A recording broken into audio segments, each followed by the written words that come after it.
علیکم friends, welcome to my channel Novel Studio Official. کیسے ہیں آپ لوگ؟ امید ہے آپ لوگ خیریت سے ہوں گے۔ آج ہم ایک نیا ناول شروع کریں گے جس کا نام ہے آرزوئے دل اور جس کی رائٹر ہے عروج فاطمہ۔ تو چلیں جلدی سے شروع کرتے ہیں۔ شروع کرنے سے پہلے میرے چینل کو لائک اور سبسکرائب ضرور کر دیجیے گا۔ بھائی صاحب آگے گاڑی چل کیوں نہیں رہی؟ چلاؤ، گھر جلدی پہنچنا ہے، نانی اماں انتظار میں ہے میری۔ میرب آغا شاہ نے تیز آواز میں ٹیکسی ڈرائیور سے بولتے ہوئے کہا۔ وہ اسلام آباد سے کراچی آئی تھی، پر سامنے پولیس والے گاڑی روک کر چیک کر رہے تھے۔ بی بی جی، آگے پولیس والوں نے سب کو روک رکھا ہے، چیک کر لیں پھر آگے جانے دے رہے ہیں، اس لیے دیر ہو رہی ہے، ڈرائیور نے ادب سے کہا۔ میرب بیزاری سے آس پاس دیکھتی برے اثرات لیے ہوئے تھی، گود میں کپڑوں کی پوٹلی رکھی ہوئی تھی۔ ہائے اللہ سائیں، کتنا سونا پولیس والا! میرب نے سامنے اس خوبرو نوجوان خوبصورت پولیس والے کو دیکھتے ہوئے حسرت سے کہا۔ وہ اپنی کاجل سے بڑی بڑی آنکھوں سے بس اسے ہی دیکھے جا رہی تھی۔ جب ان کی گاڑی کے قریب رکی تو اسے وہ سامنے دکھا۔ اس کا دل بہت تیز دھڑک اٹھا تھا، دل کی ایک بیٹ مس ہوئی تھی اسے دیکھ کر۔ پہلی بار کوئی حسین نوجوان دیکھا تھا جو چیک کرو گاڑی کو اچھے سے، اور اس ڈبے میں کیا ہے؟ شاہمیر احمد ASP پولیس آفیسر ایک نظر اس ٹیکسی ڈرائیور کو اور پیچھے موجود لڑکی کو دیکھتے اس کے ساتھ اس کا ڈبہ دیکھا جس میں شاید اس لڑکی کا سامان ہو، لیکن اسے اپنے شک کی تصدیق ضرور کرنا تھی۔ اس بات پر دوسرے پولیس والے نے پیچھے کا دروازہ کھولا۔ میڈم آپ باہر نکلیں، ہمیں آپ کا سامان چیک کرنا ہے، پولیس والا ادب سے بولا۔ ہے کیوں، کوئی چور ہوں جو تمہیں سامان دکھاؤں گا؟ شرم نہیں آتی عورت کا سامان دیکھتے ہوئے؟ میرب اس کی بات پر غصے سے باہر نکلتی شروع ہو گئی۔ وہ دو پولیس والے گھبرا کر پیچھے ہوئے۔ شاہمیر کسی سے فون پر بات کر رہا تھا کہ اس لڑکی کی تیز آواز پر پیچھے مڑ کر دیکھا جو گرین کلر کی بلوچی کپڑوں میں سر پر بڑی سی چادر چڑھائے ہوئے تھی۔ سانولا رنگ دھوپ میں مزید چمک رہا تھا۔ براؤن آنکھیں، تیکھے نین نقوش والی لڑکی شدید غصے میں تھی۔ وہ چلتا ہوا اس کے قریب آیا۔ کچھ پولیس والے تو اس کی اردو پر اش اش کر اٹھے تھے۔ دیکھیے محترمہ، ہمیں ہمارا کام کرنے دیں۔ آپ کو نہیں پتا لیکن ملک کے حالات بہت خراب ہو گئے ہیں، ہمیں ہر چیز کا خیال رکھنا پڑتا ہے، سو پلیز ہمیں تلاشی لینے دیں۔ وہ نہایت آرام سے مخاطب ہوا۔ آدھے حالات تو تم جیسے پولیس والوں کی وجہ سے خراب ہوا ہے نا، آنکھیں کھلی رکھتے ہو نہ کان، لیکن دکھائی پھر بھی نہیں دیتا کچھ۔ امیر سے پیسے لے کر جانے دیتے ہو، غریب کی جان کو آتے ہو۔ کیا ملے گا تم کو میرا سامان سے؟ خواہ دیکھ کر شرمسار ہو جاؤ گے۔ وہ انتہائی فضول بول گئی، جس پر آس پاس پولیس والوں کے ساتھ وہ بھی ایک پل کو شرمندہ ہو گیا۔ اس کی باتوں سے غصہ بھی بہت آیا اس بے وقوف لڑکی پر۔ تمیز سے پیش آئیں محترمہ، میں آپ سے عزت سے بات کر رہا ہوں، میرے ساتھ بھی عزت سے پیش آئیں ورنہ لاک اپ میں ڈال دوں گا، اس نے سخت لہجے میں کہا۔ میں تم کو اتنا سونا سمجھا، تو اندر سے اتنا کالا نکلا۔ عورت سے بات کرنے کی تمیز نہیں تم کو؟ میں بول بھی رہی ہوں چور نہیں، پھر بھی تم کو بہت شوق چڑھا ہے میرا سامان دیکھنے کا، کیوں؟ وہ اب باقاعدہ سے لڑنے کے موڈ میں تھی۔ اس وقت شاہمیر پبلک پلیس میں تھا، اس لیے مجبوری میں خود پر ضبط کر گیا، ورنہ واقعی اس کا دل کیا آج اس لڑکی کو اپنی گن سے شوٹ کر دے، لیکن اسے زیادہ بحث نہیں کی اور جانے دیا۔ وہ بھی برا منہ بناتی بیٹھ گئی۔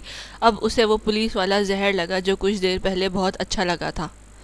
نانی اماں کیسی ہیں؟ میں نے آج آپ کو بہت یاد کیا، سچ میں وہ بڑی مشکل سے یہاں پہنچی تھی، اس کے بعد ٹیکسی ڈرائیور سے کرائے پر بحث کر کے اندر آئی۔ میں نے بھی بہت زیادہ یاد کیا اپنی دی کو، نانی اماں نے بہت پیار اور محبت سے اسے اپنے ساتھ لگایا تھا۔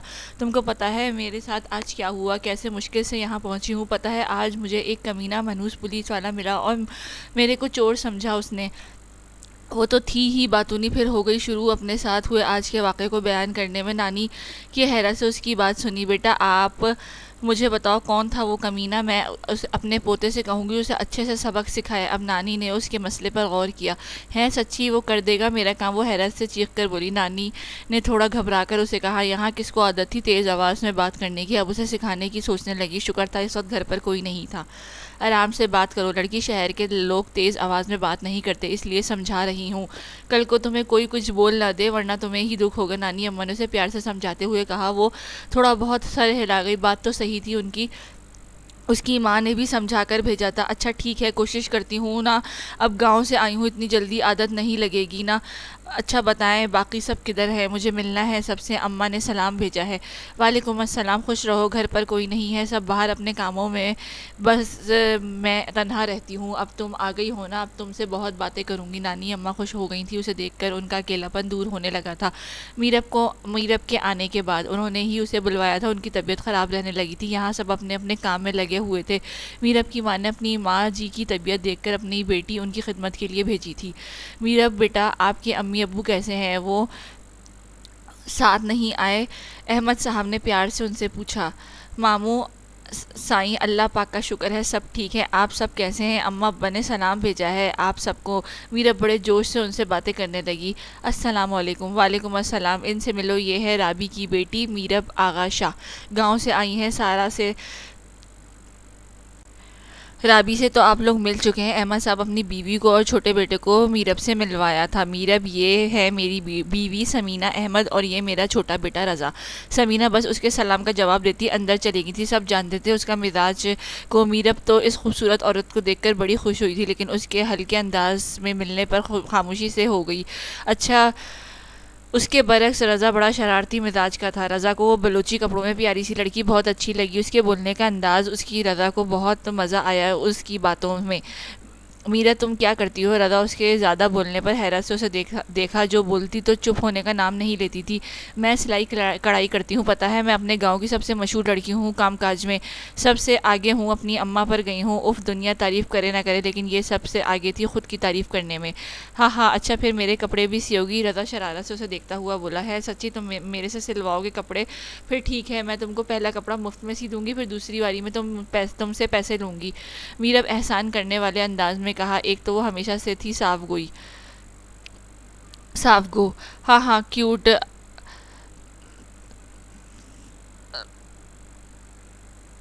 میرو، تمہارے ساتھ تو بہت مزہ آئے گا اب۔ رضا تو اس کے انداز پر ہی فدا ہو گیا تھا۔ ارے محبت والی تھوڑی کچھ انداز پر فدا ہونا خوبصورتی کہا جاتا ہے اگلے کی۔ چھوٹے ادا، تم بھی بڑے پیارے ہو، دیکھو مجھے بھی تمہارے ساتھ مزہ آ رہا ہے۔ میرب کو رضا بہت اچھا لڑکا لگا تھا، جیسے وہ اپنے گاؤں کے چھوٹے لڑکوں سے باتیں اور مستی کرتی تھی، یہاں بھی اسے رضا مل گیا تھا۔ ان کی باتوں پر نانی اماں ماموں سائی تو بس ہنستے رہے تھے، جبکہ سمینہ کو تو وہ لڑکی بالکل پسند نہیں آئی تھی۔ السلام علیکم ماما، بہت بھوک لگی ہے، پلیز کھانا لگوا دیں، میں فریش ہو کر آیا۔ وہ تھکا ہوا آتے سب کو سلام کرتا جلد بازی میں اوپر چلا گیا روم میں۔ باقی سب بھی اب کھانا کھانے کی میز پر جمع ہو گئے تھے۔ میرب تو ہر چیز کو حیرت اور حسرت سے دیکھ رہی تھی۔ اس کی اماں نے بتایا تھا وہ لوگ امیر ہیں، ان کے گھر کی ہر چیز اعلیٰ ہے، تو وہ مزے مزے کے کھانے دیکھ کر اس کی بھوک جاگ گئی۔ اب اس سے صبر نہیں ہو رہا تھا، جبکہ سمینہ احمد، ارم، رضا بیٹھے ہوئے تھے، سب انتظار میں تھے احمد صاحب اور شاہ میر کا۔ اسے اماں نانی اچھے سے سمجھا کر آئی تھی، وہاں سب ساتھ مل کر کھاتے ہیں، اس لیے خاموشی سے سر جھکا کر بیٹھی تھی۔ بھوک کی وجہ سے اس کی زبان کو بریک لگا ہوا تھا۔ بہت بھوک لگی ہے یار، آج تو بالکل تھکا دینے والا دن تھا۔ شاہ میر فریش تھا، بالکل بلیک ٹراؤزر ٹی شرٹ میں، اپنی خوبصورت وجاہت سے سب کو اپنی جانب متوجہ کیا۔ اماں نے اپنے خوبرو پوتے کی نظر دل ہی دل میں اتاری۔ میرب تو پھٹی پھٹی آنکھوں سے اس کو دیکھ رہی تھی۔ اپنی زندگی میں پہلی بار اتنا حسین مرد دیکھا تھا اس نے۔ اسے بے ساختہ وہ پولیس والا یاد آیا جو اس سے ملتا جلتا لگ رہا تھا۔ نظر لگاؤ گی میرے بھائی کو؟ رضا نے شرارت سے جھک کر سرگوشی سے کہا۔ اس کی بات پر وہ آدھی ہوش میں آئی۔ ماشاءاللہ، بڑا سونا ہے، اس کے منہ سے بے ساختہ الفاظ نکلے۔ سمینہ بیگم نے گھورا۔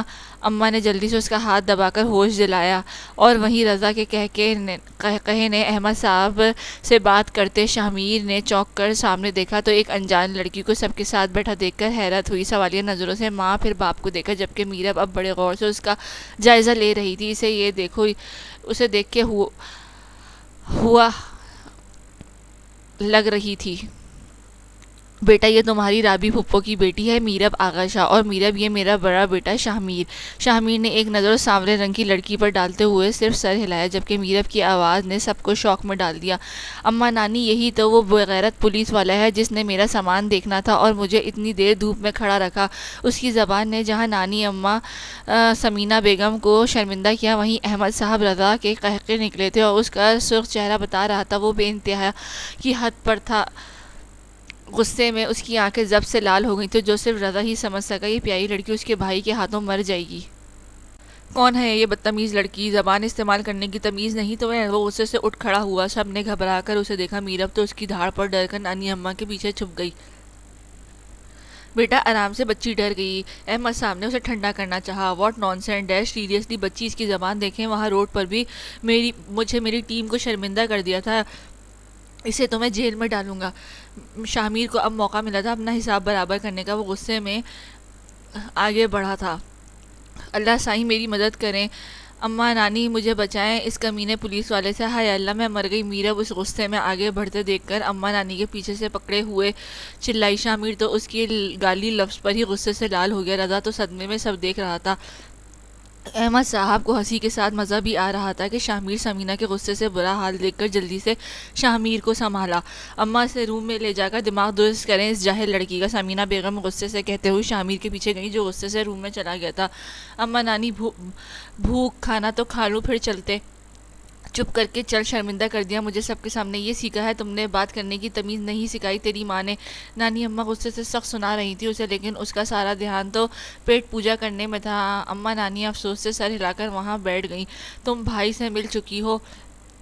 رضا نے حیرت سے نکلتے اس سے پوچھا۔ پھر کیا تھا، میرب صاحبہ کی زبان کو شاید ہی کوئی بریک لگا سکتا تھا۔ رضا حیرت اور کھلے منہ سے اسے دیکھ رہا تھا کہ یہ لڑکی کس طرح شرمندہ کر دیتی تھی سب کو، اور وہ اتنا تو جان گیا تھا یہ لڑکی اب شاید ہی اس کے بھائی کی نظروں سے بچ پائے۔ اچھا اب چپ ہو جا نانی اماں، کتنا بولتی ہو۔ وہ جو نانی اماں کب سے اسے سمجھانے میں لگی تھیں، اس کی بیزار صورت حیرت میں دیکھتے رہ گئیں۔ تو کیا وہ اتنی دیر سے دیوار میں سر مار رہی تھی، اور وہ نیند سے بے حال سفر کی الگ تھکان نانی اماں کے ساتھ دوسری سائڈ پر لیٹ گئی اور تھوڑی ہی دیر میں اپنی دنیا میں چلی گئی۔ نانی اماں افسوس سے اسے دیکھتی سر ہلانے لگیں کہ اب تو اس کے لیے صرف دعا ہی کر پائیں جو کہ اب پوتے کے سامنے کم ہی آئے تو اچھا ہے۔ یار امی پلیز، مجھے نہیں کرنی اس سے شادی۔ ارمان نے ماں کو سمجھاتے ہوئے کہا۔ دیکھو ارمان، ہاں کر دو، مجھے اب اور شرمندہ مت کرو اپنے باپ کے سامنے۔ صحیح کہتے ہیں، میں نے ہی تمہیں لاڈ پیار میں بگاڑ دیا ہے، تھوڑی تو عزت رکھ لو اپنے ماں باپ کی۔ مسز فاروق نے دکھ سے بیٹے کو دیکھا۔ یار امی ایسے تو نہ دیکھیں پلیز، لیکن آپ میری بات بھی سمجھیں نا، مجھے شادی کرنی ہے اور میں اپنی پسند سے کرنا چاہتا ہوں، کیوں اس چڑیل کو میرے گلے ڈالنا چاہتے ہیں آپ لوگ؟ ارمان کو اب غصہ آ رہا تھا اپنے گھر والوں کے فیصلے پر۔ دیکھو بیٹا، تمہارے باپ نے زبان دی ہے اپنے بھائی کو، اور گھر کی بیٹی ہے، کیا برائی ہے اس میں؟ اچھی پڑھی لکھی خوبصورت ہے، کیا کمی ہے اس میں جو انکار کر رہے ہو؟ اب مسز فاروق کو بھی اس کے انکار پر غصہ آنے لگا تھا۔ اچھی، بہت اچھی ہے، لیکن مجھے نہیں پسند۔ میں اپنی یونیورسٹی میں کسی کو پسند کرتا ہوں، اسی سے شادی کرنا چاہتا ہوں، پلیز سمجھو، اور ایک گھر میں رشتہ داریاں مجھے پسند نہیں۔ ارمان نے سنجیدگی سے اپنا فیصلہ سنایا۔ ٹھیک ہے، تم اپنے ماں باپ کو سب کے سامنے شرمندہ کروانا چاہتے ہو تو کرو، جہاں شادی کرنی ہے جا کے کرو، ہم تمہارے کسی بھی فیصلے میں تمہارا ساتھ نہیں دیں گے۔ مسز فاروق غصے میں بول کر روم سے چلی گئیں۔ شٹ، اس چڑیل کے لیے باہر سے رشتے ختم ہو گئے تھے جو گھر میں صرف میں ہی ملا قربانی کے لیے۔ اف، کیا کروں، کومل کو کیسے سمجھاؤں؟ اب بے بسی سے بالوں میں ہاتھ پھیرتا رہ گیا تھا۔ حیا اس کے چچا کی بیٹی تھی، اس کے ماں باپ کا ایکسیڈنٹ ہو گیا تھا۔ حیا 10 سال کی تھی، اس کے باپ کی خواہش تھی کہ اس کی بیٹی کی شادی ارمان سے ہو جائے، گھر میں ہی رہے، باہر نہ جائے۔ ان کی بیٹی اور ارمان کے باپ کی بھی یہ بات منظور تھی، انہوں نے بچپن میں ہی زبان دے دی تھی اپنے بھائی کو۔ ماما پلیز یار، دادی سے بولیں، وہ جاہل لڑکی یہاں نہیں رہے گی، میں اسے یہاں برداشت نہیں کر سکتا، آپ ڈیڈ سے بات کریں۔ شامیر کا بس نہیں چل رہا تھا اس لڑکی کا کچھ کر دے، اسے نفرت ہو رہی تھی اس بدتمیز لڑکی سے۔ شامیر بیٹا ریلیکس، وہ سب بس کچھ دنوں کے لیے آئی ہے، ہمیشہ تھوڑی رہے گی یہاں، اماں کی طبیعت کی وجہ سے تمہارے پاپا نے بلایا تھا، میں بات کروں گی، وہ جلد اس لڑکی کو اپنے گاؤں بھیجیں۔ سمینہ نے اپنے بیٹے کو آرام سے سمجھایا، ورنہ ان کا خود کا دل تھا کہ وہ لڑکی ایک منٹ یہاں نہ رہے، لیکن اپنی ساس کی طبیعت کی وجہ سے مجبور تھی، خود تو ان کے لیے گھر میں رک نہیں سکتی تھیں۔ سیریسلی موم، وہ ایک سیکنڈ مجھے یہاں برداشت نہیں۔ اف ماما میں کیسے یار، شامیر کا غصہ کم ہونے میں نہیں آ رہا تھا۔ بڑی مشکلوں سے سمینہ بیگم نے اسے ٹھنڈا کیا، جس پر وہ خاموش ضرور ہوا تھا، لیکن اس کے اندر نفرت غصہ بڑھ گیا تھا میرب کے لیے۔ بہت مشکل سے سنبھالا ہے، آپ جلدی اماں کے لیے کوئی نرس کا بندوبست کریں اور اس لڑکی کو یہاں سے بھیجیں۔ دیکھا نہیں کیسے جاہلوں والی زبان ہے اس کی، بات کرنے کی تمیز نہیں۔ رابی کی بیٹی میں اماں کو تو ایسا نہیں، یہ پتہ نہیں کہاں سے آئی ہے۔ سمینہ بیگم نے ناگواری سے میرب کا ذکر کیا۔ وہ بچی گاؤں سے آئی ہے، اسے نہیں پتہ ہمارے ماحول کا، شہر کا، وہ گاؤں میں کبھی باہر نکلی نہیں، اس لیے، لیکن دل کی بہت صاف ہے، میں بہت بار مل چکا ہوں، جانتا ہوں اسے، تم لوگ تھوڑا ٹائم دو اسے، خود کو سب ٹھیک ہو جائے گا۔ اور ہاں، شامیر کو بولو تھوڑا کم غصہ دکھایا کرے، ایسے کرتے ہیں کسی بچی کے ساتھ۔ احمد صاحب تحمل سے انہیں سمجھا رہے تھے، اور سمینہ بیگم جانتی تھی ان کی بات کے آگے کبھی کسی کی چلتی ہے۔ چھوٹے ادا سنو، تمہارا وہ بغیرت پولیس والا بھائی گیا۔ وہ آج اماں کے کہنے پر کمرے سے دیر سے نکلی تھی، باہر جب سامنے رضا کو بیٹھا دیکھا اس کے پاس آ گئی تھی۔ ہاں ہاں ہاں یار، تم سچ میں بہت کیوٹ ہو، تمہارے ساتھ تو بہت مزہ آنے والا ہے سچ میں، رضا نے اس کی بات پر کہکا لگایا۔ تم سب مجھے اچھے لگے ہو، لیکن وہ بغیرت پولیس والا زہر لگتا ہے، میری اتنی بےعزتی کی ہے۔ ایک سچی بات بتاؤں، میرب آس پاس نظر گھماتے ہوئے پھر اسے دیکھا جو بہت غور سے مسکراتے ہوئے اس کی باتوں پر توجہ دے رہی تھی۔ تمہارا بھائی ہے بڑا سونا پر اندر سے بڑا کالا ہے، اس کے سامنے شامیر کی پرسنالٹی بہت بری ثابت ہوئی تھی۔ رضا کے زور زور سے ہنسنے پر گھبرا کر آس پاس دیکھا، کہیں نانی اماں نہ ہی پہنچ جائیں۔ ارے نہیں یار، وہ دل کا برا نہیں، بس تھوڑا سا غصے کا تیز ہے، سنجیدہ مزاج ہے ان کا، تم دل خراب نہ کرو۔ رضا کے دل میں بھائی کی محبت جاگی تھی۔ اچھا تم کہتے ہو تو مان لیتی ہوں، لیکن میرا دل بڑا خراب کیا ہے اس بندے نے، میرب نے منہ بناتے ہوئے کہا۔ کم تو تم نے بھی نہیں کیا تھا بھائی کے ساتھ، رضا کے منہ سے بے ساختہ نکلا۔ ہاں تو جیسے کو تیسا، حساب کی بڑی پکی ہوں میں گھر میں سب سے زیادہ۔ وہ پھر شروع ہوئی اپنی تعریف میں۔ واٹ، تمہارے گھر والے تمہاری شادی تمہاری اس سو کال کزن سے کروانا چاہتے ہو، اور تم نے کیا کہا؟ کومل غصے سے چلا رہی تھی ارمان پر۔ یار بتا تو رہا ہوں، امی کو صاف انکار کر دیا ہے، لیکن وہ اور ناراض ہو گئی ہیں، کہا خود کر لو جا کے، تم ہی بتاؤ کیا کروں یار، پریشان کر دیا ہے سب نے مجھے یہاں، تم غصہ کر رہی ہو، ارمان نے بے بسی سے کہا۔ ایک آئیڈیا ہے اور یہ ضرور کام کرے گا، فہد ارمان کا دوست بولا۔ کیسا آئیڈیا، اور اگر فیل ہو گیا تو؟ ارمان نے مشکوک نظروں سے دیکھتے ہوئے کہا۔ کیا تم پاگل ہو، میں شادی کر لوں اور کیا ہوگا بعد میں، یہ سب اتنا آسان دکھ رہا ہے؟ نہیں میں نہیں کر سکتا، ارمان نے اس کی بات سنتے انکار کر دیا۔ یار تم اب ایسا ہی کرو گے، مجھے بھی یہ صحیح لگ رہا ہے، ہمارے پاس اور کوئی راستہ نہیں ہے، سوچ لو ارمان، کچھ عرصے کی بات ہے پلیز میرے لیے، اس کے بعد ہم ساتھ یہاں سے چلے جائیں گے۔ کومل کو فہد کا آئیڈیا پسند آیا، اس نے سوچ لیا ارمان کو راضی کر کے ہی رہے گی۔ اوکے پھر میری ایک شرط ہے۔ کیسی شرط؟ کومل کو جلدی سے پوچھا۔ اگر اس کے ساتھ رہتے مجھے اس کی عادت یا محبت ہو گئی تو میں اسے نہیں چھوڑوں گا، ارمان نے آگے کا سوچتے ہوئے کہا۔ تم نے اگر ایسا سوچا بھی نہ تو میں تمہاری جان لے لوں گی، مجھے یقین ہے ایسا کچھ نہیں ہوگا، مجھے منظور ہے تمہاری شرط۔ کومل جانتی تھی وہ اسے کبھی دھوکہ نہیں دے گا، دونوں ایک دوسرے کو ایک سال سے پسند کرتے آ رہے تھے، دونوں کی یونیورسٹی کا آخری سال تھا یہ، اس کے بعد دونوں کو اپنے خواب پورے کرنے کے بعد شادی کا ارادہ تھا، جو کہ گھر والوں کی وجہ سے ناکام ہوتا دکھائی دے رہا تھا۔ کیا ہوا ہے سر، خیریت تو ہے؟ آج کل آپ بڑے غصے میں ہیں، حوالدار عباس نے اپنے سر کے سرخ چہرے کو غور سے دیکھتے ہوئے کہا۔ آج کل میرے سامنے ایک خطرناک مجرم گھوم رہا ہے جسے چاہ کر بھی گرفتار نہیں کر سکتا۔ شامیر غصے سے مٹھیاں بھیج گیا۔ سر یہ آپ کیا کہہ رہے ہیں؟ مان ہی نہیں سکتا کہ اے ایس پی شامیر احمد ایک ایسا خطرناک مجرم کو پکڑ نہیں پا رہا۔ عباس حیرت سے اسے دیکھتے ہوئے نفی کی۔ عباس کچھ لوگ ایسے ہوتے ہیں جنہیں صرف دور سے ہی قتل کرنے کا ارادہ رکھتے ہیں، لیکن چاہ کر بھی ہم ان تک پہنچ نہیں پاتے، اگر پہنچ جائے تو کچھ لوگ ایسے بیچ میں آتے ہیں کہ جن کی وجہ سے سارا معاملہ خراب ہو جاتا ہے، اور پتہ نہیں کون سے خیال میں کس کا قتل کر رہا تھا۔ عباس کے پلے کچھ نہ پڑا، اس کی باتیں اس کے اوپر سے گزر گئی تھی۔ سر فیض خان نے پھر پنگا لیا ہے، حوالدار نے اندر آتے ہوئے اس کے ہاتھ میں فائل دی۔ سر میں کہتا ہوں ایسے کمینے کو کسی سنسان سڑک پر بلا کر وہیں دفنا دیتے ہیں، کسی کو پتہ نہیں چلے گا جتنا ان لوگوں کا جینا حرام کیا ہوا ہے۔ عباس نے غصے سے کہا۔ اس کا کچھ تو کرنا پڑے گا، بہت چھوٹ دے دی ہے اسے، شامیر نے غصے سے سخت لہجے میں کہا۔ ارمان کہاں گئے تھے؟ پلیز مجھے نا ایک کام ہے، باہر لے چلو گے؟ حیا بھاگتی ہوئی اس کے سامنے آئی۔ حیا 20 سال کی ایک خوبصورت لڑکی تھی، بلیک ڈریس میں اس کا سفید رنگ اور بھی نکھر گیا تھا، کندھوں پر تھوڑے نیچے سلکی بال کھلے ہوئے اسٹائل سے آگے پیچھے رکھے ہوئے تھے، وہ بہت دلکش لگ رہی تھی۔ ارمان آج اسے گہری دلچسپی سے دیکھ رہا تھا، اس نے آج تک حیا کو اس نظر سے نہیں دیکھا تھا، نہ ہی وہ زیادہ بات کرتا تھا، جو کہ اب اس رشتے کی بات چیت چل رہی تھی تو اب کچھ سوچنے لگا تھا۔ پہلے تو اسے شادی کر کے گھر والوں کو خوش کرنا تھا، پھر اس کے بعد کیا کرنا چاہیے وہ اس نے سوچ لیا تھا۔ کسی اور کے ساتھ جاؤ، میں ابھی تھکا ہوا آیا ہوں، یہ نہیں کہ کچھ پوچھ لو، چائے پانی نہیں، بس شاپنگ کا بخار چڑھا ہوا ہے۔ ارمان کا موڈ بدل گیا تھا، غصے میں بول کر روم میں چلا گیا۔ ارے حد ہو گئی ہے بھائی ایک چھوٹا سا کام بولا، اس پر بھی نواب صاحب کے نخرے، چائے پینی چاہے اف چلو کیا کروں، حیا بنا دیتے ہیں چائے غریب صاحب کے لیے۔ حیا خود سے بڑبڑاتی ہوئی کچن میں چلی گئی۔ ہاں صاحب زادے، کیا فیصلہ کیا؟ فاروق صاحب نے پوچھا۔ جی ابو میں تیار ہوں، پر میری ایک شرط ہے، ارمان نے فرمانبرداری سے کہا۔ کیسی شرط؟ یہ بھی جانتے ہو کہ ہم لوگ شادی اس مہینے میں کرنا چاہتے ہیں۔ فاروق صاحب نے روب سے کہا۔ جی منظور ہے، پر میری شرط یہ ہے کہ میں باہر جا کر پڑھنا چاہتا ہوں اور حیا کو میں ابھی ساتھ نہیں لے جا سکتا ہوں۔ آپ جانتے ہیں باہر کے حالات کیسے ہوتے ہیں۔ پلیز ابو، میں شادی کے 2 ماہ بعد جاؤں گا۔ میں نے پہلے سے ہی انتظام کر لیا ہے اور آپ کی عزت کی خاطر میں جلدی شادی بھی کر رہا ہوں، ورنہ کون اتنی جلدی کرتا ہے۔ ارمان انہیں ایموشنل بلیک میل کر رہا تھا، جس میں وہ کافی حد تک کامیاب ہو گیا تھا، اکلوتا ہونے کا فائدہ اٹھا رہا تھا۔ ہائے اللہ، کیسے ظالم لوگ رہتے ہیں، ان معصوم بچوں کو پانی بھی نہیں دیتے۔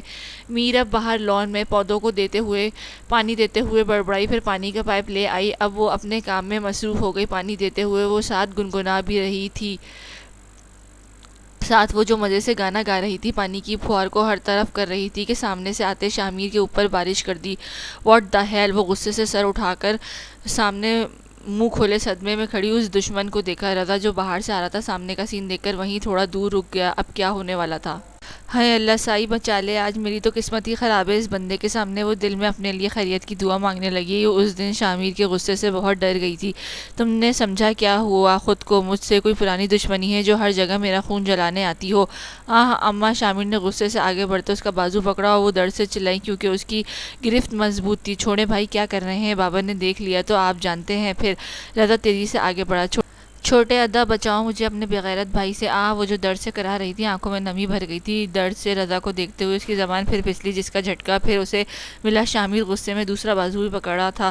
رضا نے تیزی سے بال چھڑوایا۔ وہ تیزی سے پیچھے ہوتے ہوئے گہری سانس لیتی ڈبڈبائی نظروں سے اس ظالم کو دیکھا۔ پانی گرا تھا، کوئی بم نہیں، وہ بھی مجھ سے غلطی سے، لیکن وہ تو جان کو آ رہا تھا اور شامیر کو لگا آج ہی اپنے سارے حساب لینا چاہیے تھا۔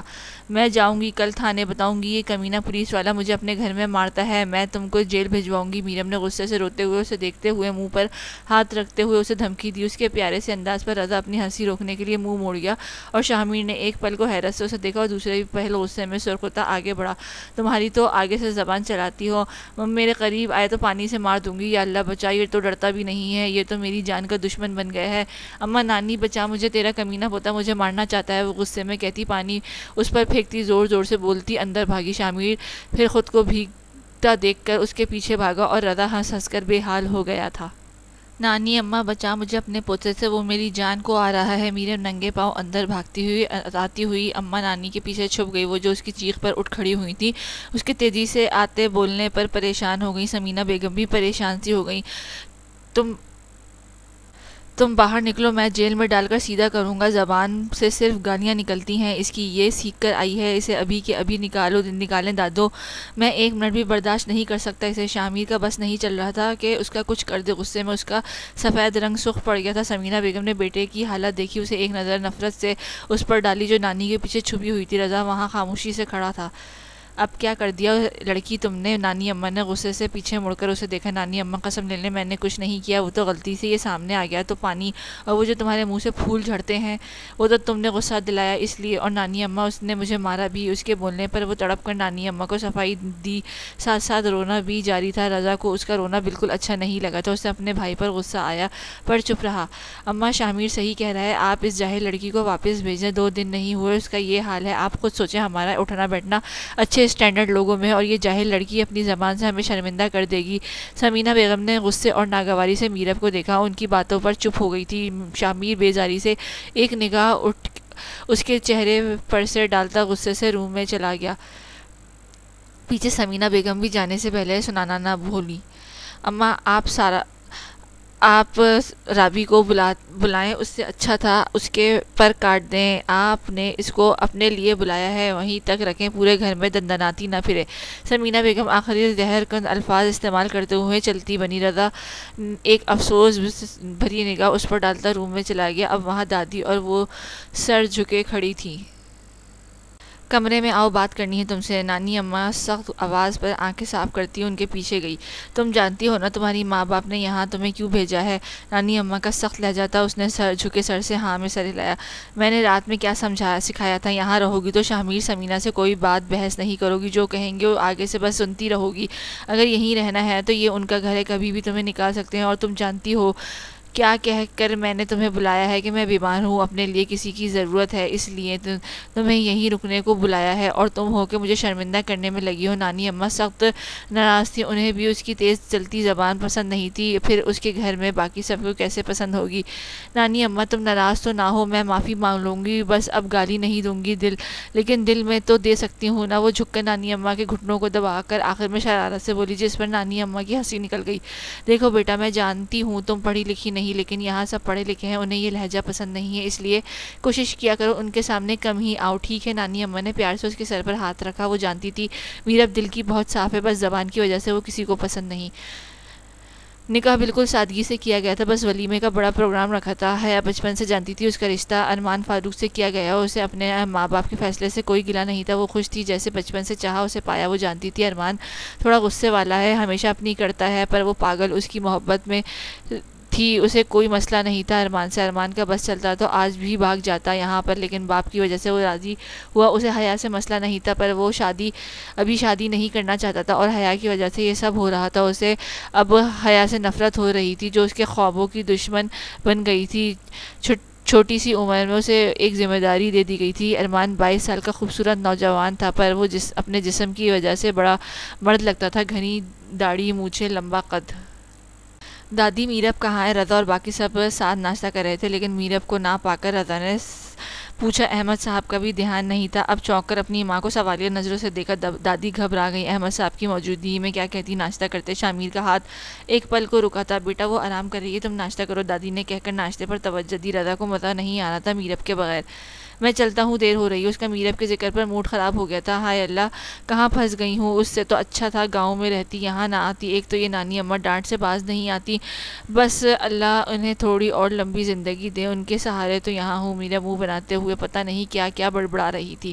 سنو ادھر آؤ۔ شامیر جو رات کے کھانے کے بعد باہر لان میں ٹہل رہا تھا، اسے اپنی دھن میں باہر آتا دیکھ کر جلدی بولا، کیونکہ اسے وہاں دیکھ کر واپس مڑ رہی تھی۔ جی میں، اس نے ناسمجھی سے رک کر دیکھتے ہوئے خود پر انگلی رکھی۔ نہیں، تمہارے پیچھے جو چڑیل ہے اسے بلایا ہے، راستہ دو آنے کا اسے۔ شامیر اس کے انداز پر جل کر بولا، لیکن بہت جلد اپنے ہی بولنے پر پچھتایا۔ ہائے اللہ، اللہ جی بچائے اماں مجھے، نانی اماں آپ۔ شامیر کی طرف پوچھنے پر وہ ڈر کر اچھلی، وہیں خوف سے منہ پر ہاتھ رکھے ہوئے چیخنے لگی، شش پاگل لڑکی، چپ ہو جاؤ، کیا جاہلوں والی حرکت ہے۔ شامیر تیزی سے آگے بڑھتے ہوئے نیچے بیٹھ کر اسے منہ پر ہاتھ ہٹایا۔ نہیں تم بولے میرے پیچھے بھوتنی ہے، وہ مجھے لے جائے گی۔ میرب خوف سے پھیلی آنکھیں بڑی بڑی کرتی بولی، آنکھوں میں آنسو بہنا شروع ہو گئے تھے۔ شامیر حیرت سے اسے دیکھ رہا تھا، بس اتنی سی بات پر رونا ڈرنا۔ اسے تو لگا تھا کہ وہ جتنی زبان کی تیز ہے، بہادر بھی اتنی ہی ہوگی۔ پل میں اس کی غلط فہمی دور ہوئی تھی، ساتھ ہنسی بھی بہت آئی تھی، ضبط کر گیا تھا۔ تمہیں پتہ ہے بھوت کس کے پاس آتے ہیں؟ شامیر کے پوچھنے پر وہ چپ ہوتی نفی میں سر ہلایا۔ اس کے دونوں ہاتھ ابھی تک شامیر کے ہاتھوں میں تھے، وہ نیچے بیٹھی ہوئی تھی، جبکہ وہ گھٹنوں کے بل سامنے بیٹھا تھا۔ رات کی چاندنی ان کے چہرے پر ہلکی روشنی پھیلائے ہوئے تھی، اس کا سانولا رنگ، خوبصورت نین نقوش چمک رہے تھے۔ شامیر کو اسے تنگ کرنے میں مزہ آ رہا تھا۔ جو لوگ زیادہ زبان چلاتے ہیں، گالیاں دیتے ہیں، فضول گوئی کرتے ہیں، ان کے پاس اکثر بھوتیں چڑیلے ملنے آتے ہیں۔ شامیر اس کا خوف زدہ چہرہ دیکھتا ہوا گمبھیر لہجے میں بولا، وہ جب سے آئی تھی وہ اس کی زبان سے ہر وقت گالی سنتا تھا، اسے آتی تو زیادہ بری والی نہیں تھی، لیکن اس کا یہ لہجہ شامیر کو زہر لگتا تھا۔ پر میں ایسی نہیں ہوں، میں اچھی ہوں۔ اف، میرب کی معصومیت! اس وقت شامیر کو اس کی ہر بدلہادی جیسے بھول گیا تھا، اتنی معصوم ادا تھی اس کی۔ کس نے کہا تم اچھی ہو؟ وہ چھوٹے ادا کہتے ہیں میں اچھی ہوں۔ شامیر کو اس کے انداز پر ہنسی آنے لگی تھی، جو وہ لب دبا کر ضبط کر گیا۔ سر جھٹک کر وہ چونکا، اس کے ہلکے سانولے ہاتھوں کو اپنے ہاتھوں میں دیکھ کر، پھر ایک نگاہ اسے دیکھا جو ابھی تک اسے ہی دیکھ رہی تھی۔ وہ گڑبڑا کر تیزی سے 2 قدم پیچھے ہوا۔ اس کے انداز نے میرب کو پھر ڈرایا۔ اٹھو جاؤ اندر۔ اسے عجیب سا احساس ہوا ایک پل کو، پر وہ بھوت جی میرے پیچھے ہے۔ میرب کو خوفزدہ آواز پر اسے دیکھا، پھر ایک دم قریب آیا۔ اگر تم گالیاں دینا چھوڑ دو گی تو وہ نہیں آئے گا، میں کہہ دوں گا اسے کہ اب جاؤ۔ وہ چلا گیا۔ شامیر اس کی آنکھوں میں دیکھتے ہوئے سنجیدگی سے کہتا اندر چلا گیا۔ وہ حیرت صدمے سے نگلتی ڈرتے ہوئے ایک نظر آس پاس ڈالتے ہوئے بھاگی۔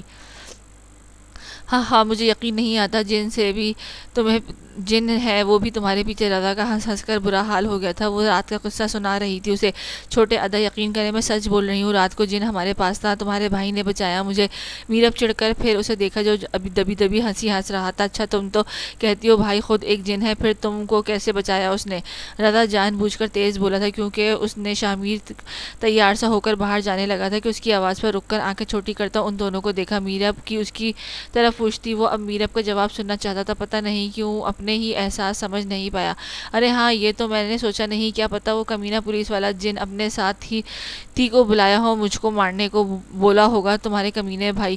میرو ایسا کچھ نہیں ہوتا۔ وہ جو ابھی مزید اسے گالیاں دینے کے موڈ میں تھی کیونکہ اسے لگا رات کو اسے بچایا نہیں تھا اس نے، لیکن اس کی بات بیچ میں ہی رضا نے کاٹ دی۔ وہ پیچھے اپنے بھائی کی آنکھوں میں خون دیکھ سکتا تھا۔ شامیر کو پھر غصہ دلا دیا اس کی باتوں نے، وہ اسے پھر گالی دے رہی تھی۔ وہ چاہ کر بھی خود پر ضبط نہیں کر پایا، تیزی سے اس کی طرف بڑھا۔ تمہیں سمجھایا تھا نا مجھے گالی مت دینا، کیا بگاڑا ہے میں نے؟ تمہارا دل تو کرتا ہے تمہاری زبان حلق سے کھینچ لوں۔ وہ انتہائی غصے میں تھا، اس کی سرخ آنکھیں بتا رہی تھی اس کا ضبط۔ میرب کا بازو اس کی مضبوط گرفت میں تھا، وہ دھک دھک کرتی دل سے حیرت صدمے میں تھی۔ وہ جن کیسے پہنچ گیا اس کے اوپر؟ رضا تو بھائی کے غصے سے ڈر گیا تھا، اتنا غصہ اس نے آج تک نہیں دیکھا تھا۔